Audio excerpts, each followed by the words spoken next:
be watching St. Louis. The best in the U.S. The best in the world. Only one will be king.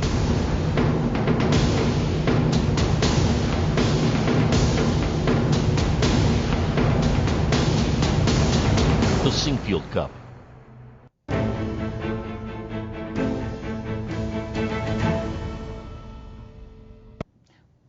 We have reached round 5 of the Sinquefield Cup here in St. Louis, and this is going to be one of the most exciting days in American chess history. We've got a critical matchup between Nakamura and Carlsen, and we have Garry Kasparov joining us on the show later in the hour. An exciting day in store for sure. That's right. I'm Jennifer Shahade. This is Grandmaster Yasser Seirawan. My pleasure. And we also have a little recap from yesterday where the tournament really completely changed character with Carlsen leapfrogging over Nakamura.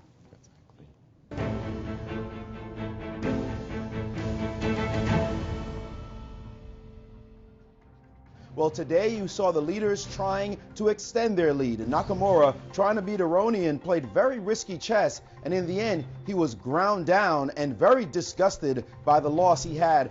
Aronian, on the other hand, was quite pleased with the result of this game. So to see such top players have divergent opinions is humorous. Yeah. Well, I guess I was right. In the other matchup, world number 1 Magnus Carlsen, needing a win to take the lead, pushed for over 5 hours and finally defeated the U.S. champion Nakamura-Carlsen. I did not play in the best way possible at all. At some point I lost control, but fortunately it was enough. Well, now the leaders have switched roles. First it was Carlsen pursuing, now it's Nakamura pursuing him. In this critical matchup, Nakamura has never defeated Carlsen, and we know Nakamura as a big fighter, though. He's always looking to win games. Yesterday it didn't work out for him, but today he hopes things go differently. Carlsen, on the other hand, plays to the death whatever color he has. He has been quoted as saying that it's inexcusable. In fact, there's simply no excuse for not playing out the games. He thinks that draws should be eliminated. That is the draw offer. So we expect to see an intense fight from those two. In the other matchup with Aronian and Kamsky, Kamsky's not playing well, and Aronian finally won a big game, so he's back in the thick of things. So expect today's round 5 to be an exciting fight. Back to you, Jen and Yaz. Let's take a look at the standings after 4 rounds. As we mentioned before, we had a little bit of a leapfrog. Carlsen now, the #1 player in the world, #1 player in history, with 3 points in the lead, half a point ahead of his rival who he's playing today, Nakamura, with 2.5. Aronian back to an even score after a horrible round 1 blunder, and poor Nakamura-Carlsen looking still for his first victory. And our matchups. Nakamura playing the white pieces against Carlsen.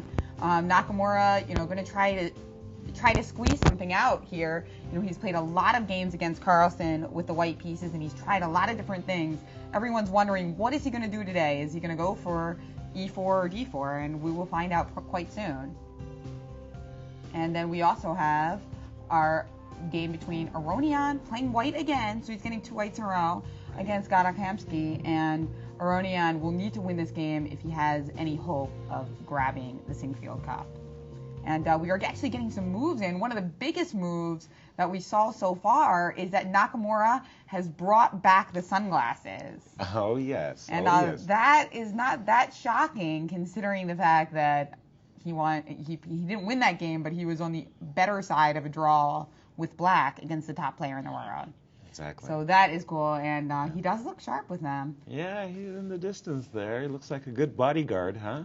And we already, all he really needs to do is protect himself from himself. As we can see with Nakamura, sometimes he just plays fantastic chess, but especially when he was younger and not such an elite player, he would sometimes just be a little bit too wild with some of his choices. But you predicted correctly the opening yesterday. You thought that we would see a Ruy Lopez from Nakamura, but that unlike against Nakamura-Carlsen also played the Ruy Lopez against Carlsen yesterday, and that was an exchange variation. You thought that we would see something more topical, and you were right, but Carlsen was the first one to differ. So Right. if we remember yesterday, he played A6 against Kamsky, inviting Gata to play into some traditional clotheslines. Instead, Gata immediately captured on C6. We had the exchange Rui, exactly. And surprisingly, Carlsen won just an attacking game with queens off the board. So Yeah. that was pretty impressive. Yes, especially that opening is supposed to be so quiet and no threats to White's king, but White's king came under pressure and eventually Kamsky lost. Today, Magnus has deviated as early as the fourth move and played knight f6, what we call the Berlin defense in the Ruy Lopez. The main line has continued castles, knight takes e4, d4, knight d6. This trade of queens, this queenless middle game position, has become extremely topical at the most elite professional levels. Black loses the privilege of castling, but in return gets the two bishops, and White, the theory holds that White has the better of it, but there's a lot of dynamic possibilities for the black player as well, so it's not just play on one goal. No, it's likely that we'll get this, but it's not 100%. There are some anti-Berlin type variations where White can go for something else, right? There's a possible Rook e1, which doesn't have that great of a theoretical reputation. Right. And you can also even play some kind of D3 system, which is another kind of anti-Berlin. For those of you who are really hoping that queens stay on the board in this game. But honestly, even with queens off the board, if we do see the main line of the Berlin, these two fighting players are not going to agree to a draw quickly. Nakamura needs to fight for a win to win the Sinquefield Cup. Precisely. So he has no incentive to go for a draw. And as we heard from Magnus earlier, he also wants to play it out. I mean, he's here in many ways to practice for his World Championship match. This isn't about $70,000 in the Sinquefield Cup. That's part of it. But another big honor for St. Louis is that this is his training ground. Absolutely, absolutely. He wants to show that he's going to be in great form for his World Championship match in November in Chennai. And after some hesitation, whether or not he wanted to do an anti-Berlin, as you said, with D2, D3, Hikaru did decide to castle, and very quickly Magnus captured this pawn on e4, knight takes e4, and like you said, there is this move rook e1, but that is really getting played out, that the position after knight d6, knight takes e5, knight takes e5, is considered too tame. Yeah, there's just too many trades. It's too easy for black. I mean, this is a great choice for an amateur player who prefers to have queens on the board and likes attacking positions. But at the level of Nakamura and Carlsen, they just can't afford to give up the advantage of being white, even if it means a position that would technically suit their style more. You know, I think they kind of at that level, you can't choose something that's equal just because you like it. Right. No, you have to, at the highest level, gain some type of an advantage coming out of the opening with white. And I'm not quite sure. It looks like I think he did play rook e1. Very hard to tell from the webcam. That'll be extremely interesting. And, you know, it'll be great that we're getting Gary Kasparov on the line after the break with Grandmaster Maurice Ashley because, of course, Gary has unpleasant memories of this open. Yes, he does. And yet, I'm sure he'll have lots of insight into why Carlsen decided to play this opening now and whether it was a good choice, how Nakamura defended against it. He's white. But he did play rook to e1. Right. Amazing, very interesting. And of course, Nakamura could have expected that this was one of the lines that Carlsen might play. Right. So I think that's why he didn't really take a lot of time. He decided that this is what he was going to do. He didn't want to trade queens. And for the many Nakamura fans out there, that's why Miley liked him. Yes, indeed. But at the same time, this choice of rook e1 really pardon me, is ducking the main line. And Vladimir Kramnik, amongst many other people, have shown that after rook e1, it's very, very difficult for white to gain an edge. We do have the move bishop e7, and now this bishop on b5 is a target for the knight, and white had to use the tempo to retreat his bishop. Now, I thought there were some lines in this variation where white actually moved the bishop to d3. Yes, that's in. But that's in line with knight takes e5, right? No, you could also, in this particular moment, play bishop d3. You're stepping in front of the d pawn. You'd But I rather get have it there. cheapos. You got cheapos. I mean, I can try to checkmate you. We've seen this kind of I've seen this kind of a cheapo idea here in this line with rook e3, rover, or knight c3, and occasionally white gets a little attack, but against somebody like Carlsen, it's probably not going to work out. You mean if you go berserk right away, something like this? Yeah, you can go berserk, and it doesn't quite work because let's take a look and show why it doesn't quite work. I think maybe bishop f6 and g6 will get mated, but you have to take on e5. And the problem is if you try to take on c6, they can take with the d pawn, and then the bishop guards h3. Yes, exactly. So it's like you can't really get it all in quite like you need to. Right. So to point out, like in this position, if you try to toss in this knight c6 move with the idea of what you were just mentioning, rover, this bishop protects that square h3, so there's no follow through. There's no attack. If you play rook e3 right away, knight takes, and you go over here with the threat of checkmate on this square or even checkmate on the h8 square, black makes room for his king just to step out, and the checks are ineffective, and you're 2 pieces down. Oh, that's bad. Oh, well, too bad. Yeah, and this is why Nakamura retreated his bishop to f1. But exactly. In such a symmetrical position, you do wonder, how is he going to get something with white here, and why did he eschew the main line of the Berlin? So a very interesting opening decision by Nakamura. Let's take a look at our other game today to see what happened on the board. Sure. In Aronian's game against Kamsky. Exactly, and we have a repeat of a previous game that Aronian had white against Magnus-Carlsen. Okay, well, interesting psychological choice by Kamsky. He saw that Carlsen got a very good position with black. Exactly. So he decided to follow suit and play the Dutch. And in our interview with Magnus-Carlsen after the game, he said that he chose the Dutch because he thought that Aronian wasn't as comfortable with the Dutch as he was with other openings. Indeed, and he got a very good game, as we saw in that matchup. Although it was a draw. It looked like, again, black on the fighting side of the draw, which is never a good thing for your white opening. Exactly. Magnus got an advantage very early with the black pieces. So d4, f5, c4, knight f6, knight c3, d6, knight f3, g6, so-called Leningrad Dutch. Now, traditionally, everybody has felt that the proper treatment in this position is to play g3 and fianchetto the king's bishop. Aronian, however, stuck to his guns and played the move bishop f4, bishop g7, e3, I believe, has been played, indeed. And now we're waiting for Gada to play.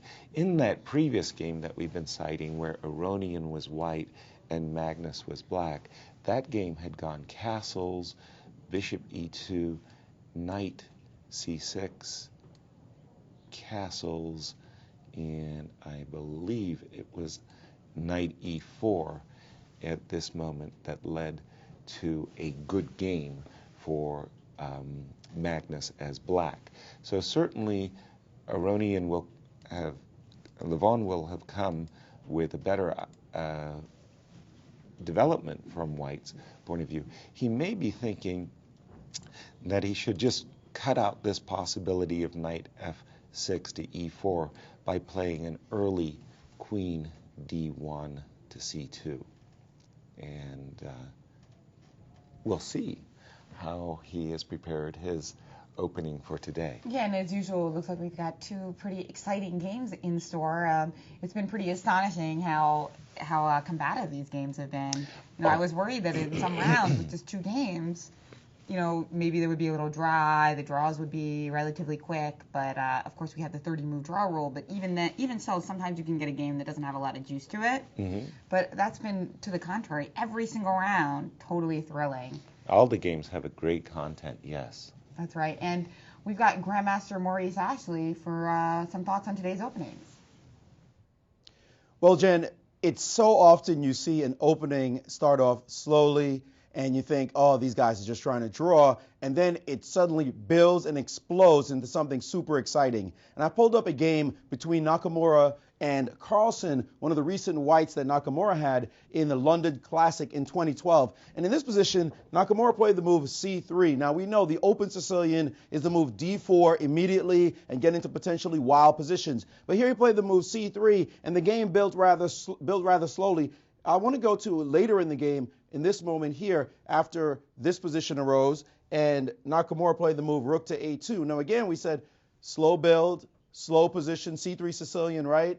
Wrong. In this moment, Carlsen played the move knight takes b4, sacrificing his knight for 2 pawns. And after this capture, knight takes back again, hitting the rook on d2. It hit rook on a2, it moved to d2, and then rook takes on d3. Not quite an exchange sacrifice because of this full trade here, and a massive pieces coming off the board. And then rook to d8, attacking the queen through to the rook. The queen dropped back, and yet another trade happened, and then he continued with another trade. Bishop takes f3. Now, the queen can't capture because of the pain of the bishop on c1, so Nakamura had to take back with the pawn, and then the capture on e5, which was the whole point of this extended combination, to get 3 pawns for the piece. The wrecked kingside position ended up playing itself out into a draw after a terrific fight. And it shows that even when you have positions that start off quiet, they can explode at any moment into something super exciting. So we're expecting something like that to happen in today's round.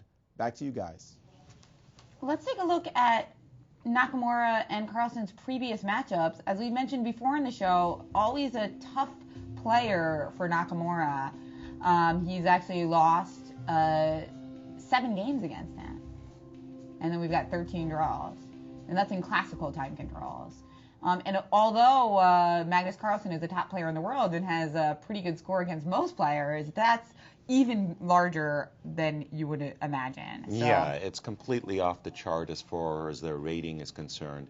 Having a +2 score might have been more normal considering their rating difference, Magnus being a favorite whenever they play.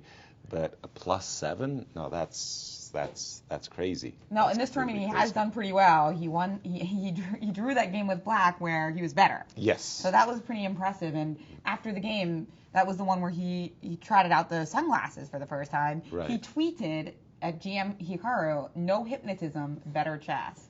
So that was a kind of interesting remark. We're not sure if he's saying that Magnus hypnotizes him or if he's hypnotizing Magnus with his sunglasses, but one way or the other, he decided to stick with it.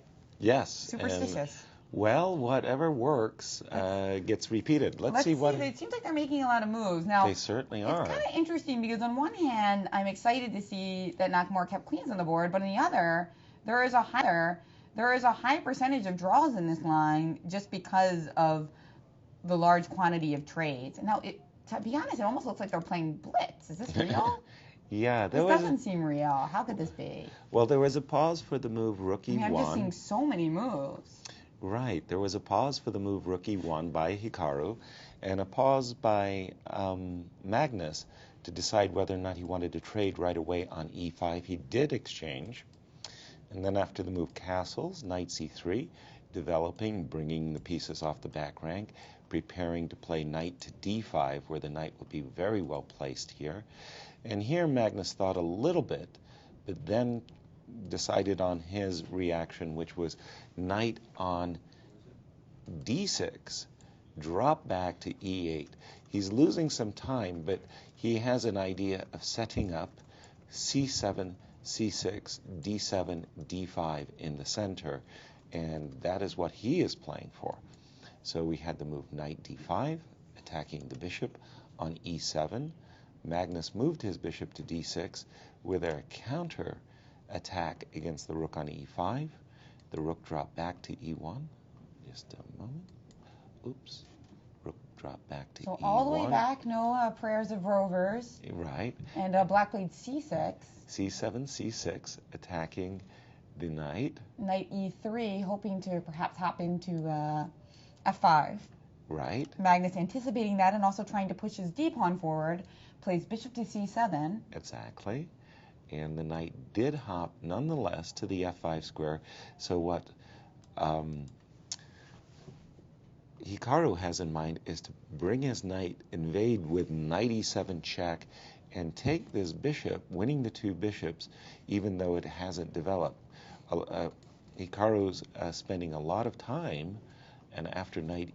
A lot of time in terms of the chess game. As we see, they're basically blitzing out these moves, so all well within their preparation. I mean, it looked like they were playing blitz there for a minute. Exactly. And it was all these kind of rather forcey moves. Not technically forced, and that material wouldn't be lost if they didn't do it, but just completely logical. D5, yes. Knight e7 check, knight takes c8. Right.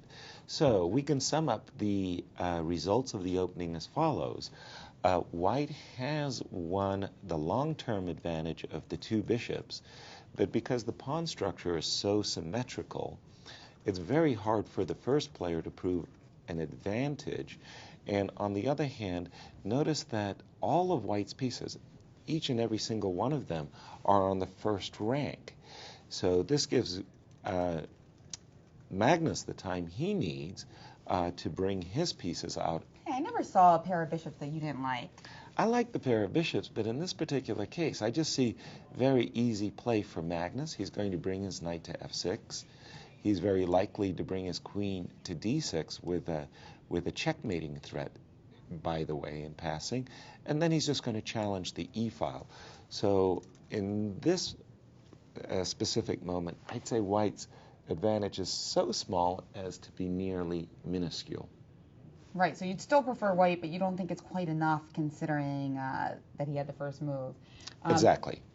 And it looks like Nakamura has played g3 in this position. Right. Now, d3 had been played previously, so it looks like g3 is and that was played by knight h against Kramnik in Dortmund just a couple months ago. Right. That game was a draw, right. And so Nakamura playing the first new move of the game with g3. Right. So in that game between Arkady Nadish and Vladimir Kramnik, this is the precedent, d2, d3, which makes perfect sense. You open up the diagonal for your bishop. Hikaru, a small nuance. He plays the move. Yeah, because d3 was played later in that game anyway. Exactly. It's a move you're likely to be provoked to play, but just to stop because you don't have any defenders over there. Normally you would have a knight on f3, so it's not as much to try to fianchetto the bishop. You don't really need your bishop on g2. It's more just to provoke to stop possible queen h4 type threats that could come later into the position. Right. So to anticipate that. We spoke about queen d6 with a battery, so g2, g3 is a prophylactic move in anticipation of black making the threat. But the reason why I think Hikaru was specifically attracted to this move g3. Let's just put a move for black for a moment on the board, knight f6. I think he liked this idea as opposed to putting his bishop on g2, as we know he loved the fianchetto bishop. But not when it's fighting on so much granite. Exactly. Here on h3, it does have the advantage of gaining a tempo against that rook. And if we just play the further move, rook b8 for a moment, now comes the move d2, d3, queen d6. This is Hikaru's idea, that he'll get a tempo against the queen, and since that bishop is no longer defended by the rook, Magnus would have to retreat. Right, so Magnus wouldn't play queen to d6. Precisely. But then it's hard for him to connect his rooks because the queen doesn't have d7 or d6 available. So right. that makes you wonder, so instead you want to play rook to e8. That's to right. To just finish your development in that way. That's right. And the nice purpose of this move, rook e8, is it does support the e5 square. So this bishop could eventually come to the center and put pressure on this pawn on b2. No, but now, I mean, you're starting to like White's position a little bit better. I mean, I like for instance, bishop g5 puts a little bit of pressure on black. Now we're actually threatening rook takes e8 because you'd have to either take with the knight losing a queen or take with the queen destroying your pawn structure. Allowing the double pawns. And maybe next move I'll play queen to f3 and, add some more pressure to that idea. Well, if you take, obviously I have to recapture. Yeah. And now after h6, we wish that we didn't have that pawn on g3, but... Right. Your bishop would have to drop back I guess along we could this look diagonal. at we could look at bishop h4 and queen d2, but we would Ooh. probably end up rejecting it. Right. That would As be- we always try to sacrifice our pieces on this broadcast. Right. Because we can take our moves back if they don't work Exactly. out. That's right. So white just needs like one more tempo and his advantage would be kind of significant, right? Like if you could get d3 and bishop d5 in Right. before you got a chance to play rook e8, then you'd be super cramped. Right. So he's kind of just like so close to having something big, Mm-hmm. but not quite. Of course, it seems that this is clearly preparation. Yes. It's not something he's coming up with over Right. the board, otherwise he wouldn't be playing so quickly. So if it's preparation, it means that he thinks it's pretty good. Right. By the way, Magnus took a different approach, which was quite extraordinary to my eyes. He didn't bring his knight to f6, bringing his knight off the back rank. Instead, after this move g3, he chose the move knight d6. Obviously, Magnus feels that his knight is better placed on this square d6, giving him a little bit more flexibility in terms of where that knight might go, as well as keeping the option of queen f6 open. Let's see a few moves after, say, bishop h3, rook c8, d3. This is maybe the point of Magnus's preparation, is to make it a little bit difficult for white to develop his queen side, specifically the bishop on c1. Now, is there any way maybe Nakamura would consider fianchettoing his other bishop? Because I do feel that that long diagonal seems kind of juicy. And So maybe that was we'll go one of the back. reasons that he played g3. So- Or I still might play bishop h3, but my idea is maybe I'll play b3 at some moment. All right. And then your queen f6 would not be too impactful because I would just play rook to b1 and play bishop b2 anyway. Well, I think queen f6 is a very nice tempo, first of all, yes. You could play rook b1, you could play bishop a3 if you'd like. But after either rook b1 or bishop a3, I think this counterattack... Yeah, it's true, knight against- e4 is coming. Yeah, you're giving black the opportunity to gain the initiative. And I don't think Hikaru is going to be very attracted That's a to good that. point. Yeah, it's with our rook on e1, f2 is tender. Now let's take a look at the current world rankings as we watch the top players in the world and the U.S. face off here at the Sinquefield Cup in St. Louis. These are up-to-date rankings with all of the games that have been played so far in the Sinquefield Cup. We've got Carlsen in number 1, Aronian in number 2. I think he had actually dropped down to number 3, but after his win yesterday, he bounced back. Right. And Nakamura in 5th. He was in 4th before his loss yesterday, and that was an all-time high for him. So pretty exciting for Nakamura fans. Right. But still in number 5, not bad. And Nakamura-Carlsen, of course, having a terrible tournament, and that dropped him down quite a number of places in the world rankings, especially for somebody like Gata. The rankings are even more clumped together there in like 19th or 15th, so a win or a loss can really leapfrog him quite a number of spots. Absolutely, because the pack at the very top is so tight, a single win or loss can really cost you a lot of places in the world's rankings. Exactly. I mean, I've seen Gata have a good tournament and be 10 in the world again, 9, Sure. you know. He has been up there even this year. Yes. And we have Grandmaster Maurice Ashley for some thoughts on Aronian-Kamsky. Yes, Jen, we have a novelty alert in the game between Aronian and Kamsky.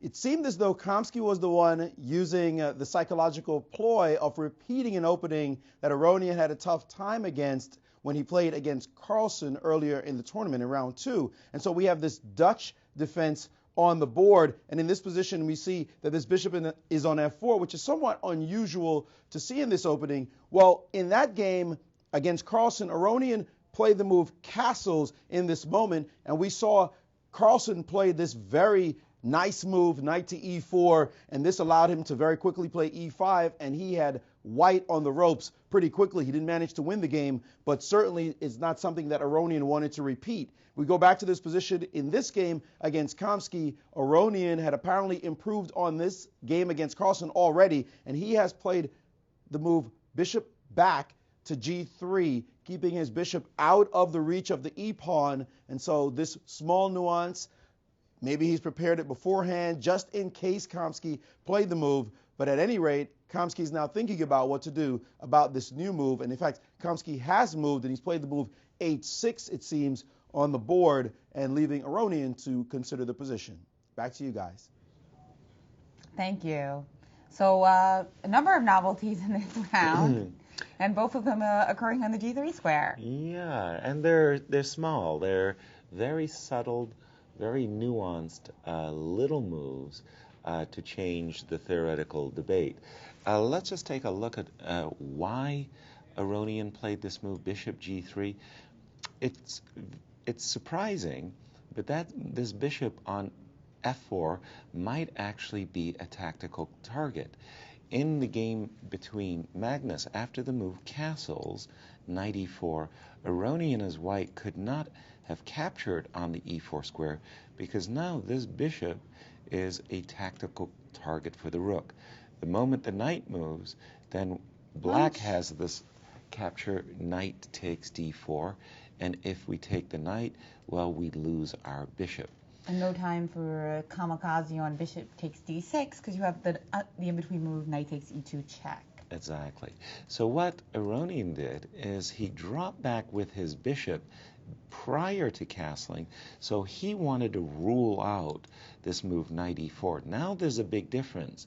Knight e4 no longer works very nicely for black because after the trade, the knight comes back, and it turns out this pawn on e4 is going to be vulnerable, and there is no knight takes d4 because the bishop is now safe on the g3 square. So that was why we didn't see knight e4 by Gada, but we saw this little bit surprising move h7, h6 instead. This move deserves a little explanation. So in this position, we understand that knight e4 is no longer good. How about knight h5, simply going after this bishop on g3? I think what Levon had in mind was the move bishop h4, preventing knight takes g3, and in case of h6, with the idea of g5 to trap the bishop, then white has knight d2 attacking the knight on h5, and black cannot win the two bishops. That's right. This is some really precise and important move order stuff here. So exactly. Starting with h6, now opening the idea of knight h5, and since we've already moved the bishop to d3, moves like h3 or h4 seem kind of like they're offbeat, right? Because if we wanted to escape our bishop with h3, then we would probably want to put the bishop on h2. That's right. So now Levon thinking, and for those of you who are joining us for the first time, well, what took you so long? Yes, exactly. Welcome. We'd like to welcome you here to the beautiful St. Louis Chess Club. Right across the street, we also have the World Chess Hall of Fame with a number of gorgeous chess sets and art-inspired chess exhibits, or rather chess exhibits inspired by art. The largest chess piece in the world. That's something that lots of people just even after they're drinking in the bars, they go and they pose next to the largest chess piece. It's really cool to see. Mm-hmm. And some facts about the St. Louis Chess Club. It was founded in 2007, a mecca for chess in the United States and the world, and hosts more than 80 tournaments per year. We're heavily focused on education and youth outreach. We want to get all the young students in St. Louis playing our beautiful game. And we've also been home to the U.S. Championship and U.S. Women's Chess Championships since 2009. And thanks to the Sinquefields for founding this club, and to all the staff here for making this event run smoothly. It's always a pleasure to come out, and people see the photos and they read about it, and I notice that when they come here, they're like, wow, it really is as good as I thought it was going to be. Right, it meets your expectations. Well, those U.S. championships, the last few ones, the best tournaments in the nation by far, of course, and now, pardon me, with the Sinquefield Cup, now we're branching into an elite tournaments. And I also wanted to add one further thought to the graphic there about the club is we're going into 500 schools. We have more than about 36 coaches that we send to all of those schools. And if you just say, well, at each school we impact the lives of, say, 10 kids, that would mean 5,000 children each year are being exposed to chess here in the St. Louis area. So very impressive outreach that we have. It's really fantastic to have both ends of it, the elite chess and then also just teaching kids to play and Precisely. make their lives a little bit more fun, especially in school. The kids always like it when they get to, do a little bit of chess. Well, They it's love- play, it's fun, and you're learning at the same time. What could be sweeter? And we see some kids here in the audience today, of course. It's a weekend, so the club is mobbed, and I know everybody's just like trying to plot how they can get Magnus Carlsen's autograph. You get him in between moves. He's a really nice kid, but He that is. being said, I mean, he's such a nice kid, but you gotta sometimes say, like, he has limited time, right? Of So course. all the people who want photos with him and autographs with him, they have to be lucky, basically, right? Well, we did have the signing session on the and first day. Nobody got turned away. That's So right. that was pretty awesome. Yeah, That was anybody who awesome had to see. tickets got their signature and photos posed. It was very impressive. At the, we have a very significant development in our big game. In our Yeah. big game. Nakamura-Carlsen. As we know, Magnus Carlsen with black leads the field by 1/2 a point. In fact, he leads Hikaru by 1/2 a point. And we did see this move, bishop h3, as expected. The bishop, you mentioned it, would be biting on granite on this diagonal, g2. And So- d3 is just blocking the d pawn and just not enough for somebody like Carlsen. It's more of like a cheapo type move. So instead, bishop h3, gaining a tempo against the rook. Yes, and rather than move his rook away and just getting out of that threat, Magnus has played f7, f5, a really bold move that basically says, hey, listen, I want to play f5, f4 in the very near future, and I want to be on the attack. I want the initiative. Very interesting. I just looking at the position aesthetically without calculating anything yet. I like this move. I like the way that Magnus seems like he might coordinate something and actually, if Nakamura doesn't find precise moves, even getting the initiative. And that's what we saw yesterday happen against Kamsky. Right. And you got to love about Carlsen, even though he's not some guy who tries to out-theory his opponent, he does come up with ways to win with both pieces. And put pressure on his opponent. Even with black. Even with black, as we're seeing right now. But f5... But you don't like it. I don't know. You're not well, charmed? I'm not sure. I always remember the fond words of Victor Korchnoi. Pawns do not move backwards. Oh yeah, my dad, when he was teaching my brother and I chess, he urged us not to play f4, f5. Really? Don't touch that one. Iron Mike. You have a good dad. You're a very, very lucky young lady. f5. Well, let's imagine d2, d3, just preparing to develop our bishop. And stopping f4. And stopping the potential down the road right. for f5, Right now it's f4. pinned, of course. And let's just imagine the move queen f6, which we expected earlier, just putting pressure on the queen side. And now we have, let's say, a move like c2, c3. The real question is, how is Magnus going to get in this break f5, f4 without allowing bishop takes h3, takour c8? I think he's going to maybe try to make his knight on d6 better. I don't like that knight on d6 anymore because when the pawn's on d3, our dream was to play knight e4. Right. So I was thinking maybe maneuvering it via f7 to g5. Okay. And trying to, see about removing one of those bishops potentially.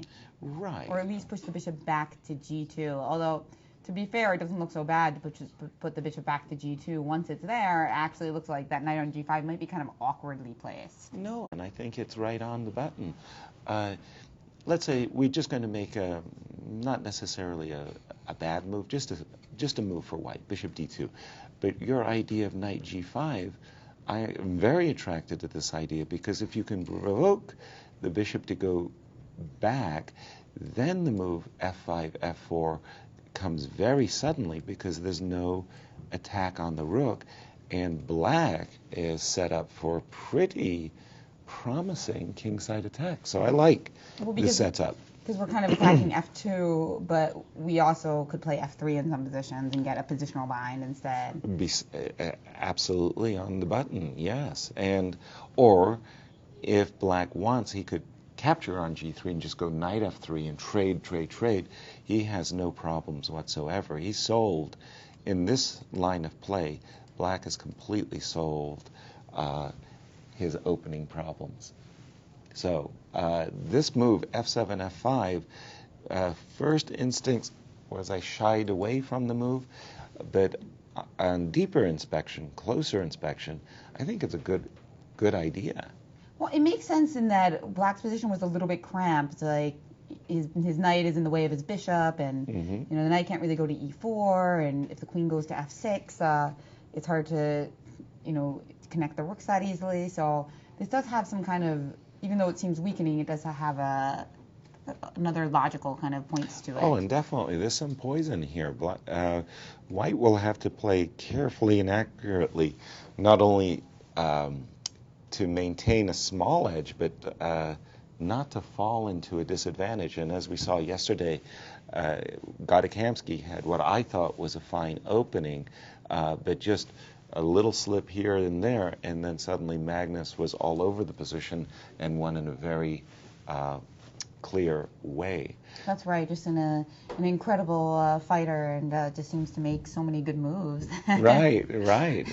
And long strings of good moves, as they say. Well, good moves is what it's all about, and at 2860, he's made a lot of them. So again, shall we just take a look at this variation? I'm expecting d2, d3 by Hikaru. We do have that on the board. Oh, he did put right? queen. Yeah, I think we have that. And then queen to f6, c3 was played. And as mentioned, putting the pressure on b2, and then c2, c3, just to block the diagonal of the queen. And now here's that moment where Eugen suggested a fine idea, in my view, knight f7. And now maybe we can try to tactically prevent knight g5. After knight f7, all right. Maybe we can try to, I'm looking at the move queen to h5, and I see that you can play g6. I'm wondering if that's a weakness that Nakamura would want to provoke, or if that just helps black's position. Okay, well, queen h5, not only does it prevent knight g5, but it does also attack the pawn on f5. Now here, you are giving me a choice, and it's a tough one. I've got a cheapo trap for you. I'm hoping you're going to fall for it, Jen. I know you're going to see it, but here's my cheapo.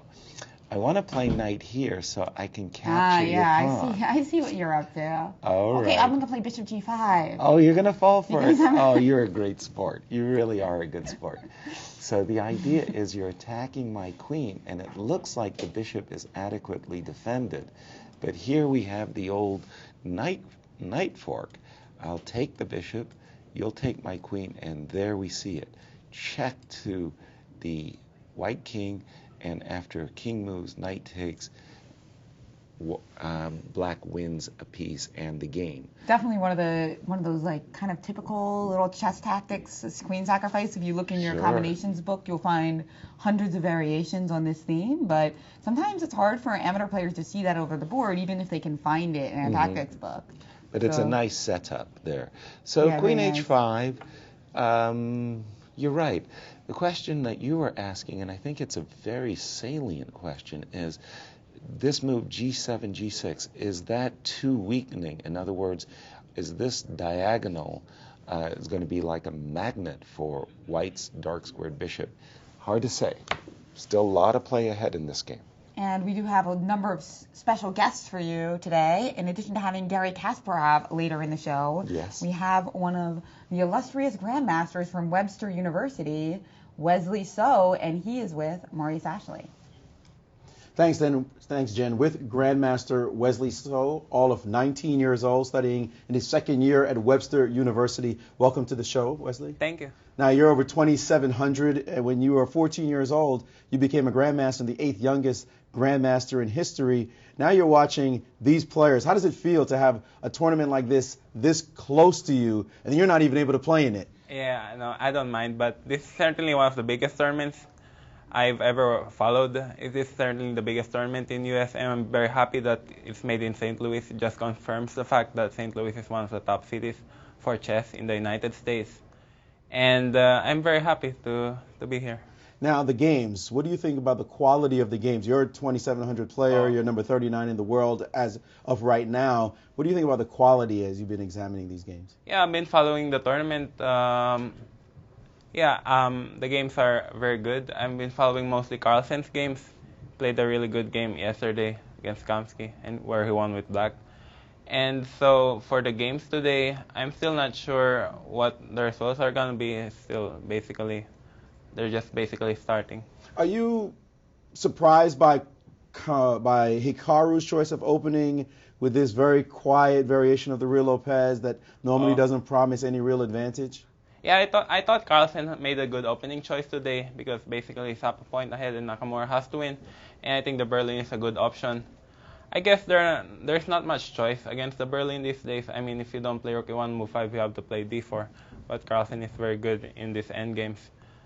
So I think Nakamura will still try to push from this position. Have you ever had trouble against a player the way Nakamura seems to have trouble against Carlsen, where you just don't seem to be able to break through against them? And then what do you do in order to play against a player who we see Nakamura with sunglasses on, maybe trying to break the psychological grip this guy has on him?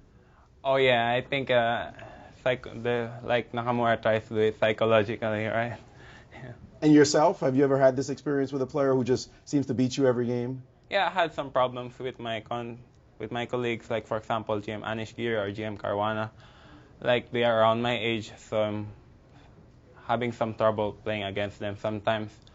But I guess the simplest thing to do is just to prepare for them, just to prepare harder for them.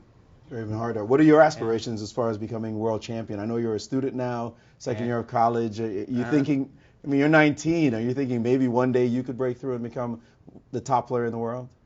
Oh, well, I'm turning 20 in a month, so I'm not that young. Not that young. But, yeah, I'm glad that St. Louis has helped me to improve a lot as a chess player because Webster also has a lot of good players. It allows me to work harder. As for any aspirations, well, I think I'll just play chess. It's hard to foresee what I can achieve. But I'm very glad that like 2 days ago, Carlsen visited Webster. So it was a great opportunity for me. And as for my goals, I have some tournaments coming up.